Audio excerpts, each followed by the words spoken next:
Nhlekani nakambe kumbe ri perile swi ya ku mi ni wacha mi ri kwini mina hi mina Rivalani Jonathan Ngomane, mutsari wa tibuku ta Xitsonga na muhlohloteri ka vutsari bya nkhuluko kumbe rhyme.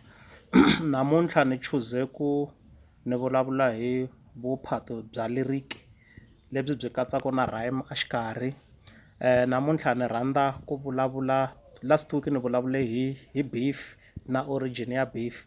Namuntlha ni rhandza ku vulavula hi ti-benefit ta beef na matsalelo lamanene ma beef. Beef ko va risimu leri ri attack-aku kumbe ku disrespect-a nqambi yin'wana, so ku na matsalelo ya risimu ra beef.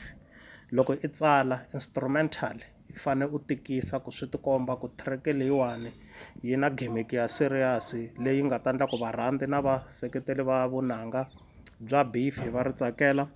Lyrical content yi fane yi va yi ri more attacking, yi tlhela yi va more personal, swi tikomba ku ti-lyrics leti u nga ti tsala i ti kongomisa ka munhu wo karhi ende u fane u tlhela u va aggressive loko u kha u tsala lyrical content yaleyo because i beef a ni ri, ende i fane va more personal loro i fane i researcher hi munhu yaloye i lavaka ku n'wi beef-a swihundla swa yena ya at least i swi unpack-a ka track yaleyo because mhaka yikulu ka beef loko yo ka yi nga vi personal varhandzi na vaseketeri va vunanga bya beef a va nge yi tsakeli because yi ta va yi ri meaningless, yi ta va yi nga vuli nchumu ka vona.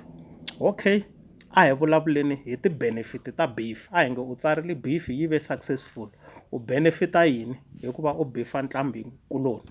Xo sungula loko u beef-a nqambi u gain exposure, wa duma. Loko ri ka u nga dumangi i ri xintlhambani i vhela i tekeriwa enhlokweni because vanhu va rhandza ku lava ku tiva ku kasi i mani xintlhambha xexi xi attack-aku nqambi yo duma, va sungula ku ku landzelela. Ende loko ku ri ku lyrical content ya wena a yi ri powerful like i tirhise ngopfu ti-line leti ti nga na ti-rhyme, swa ku pfuna sweswo ku loko i beef-a beef yi tsakisa.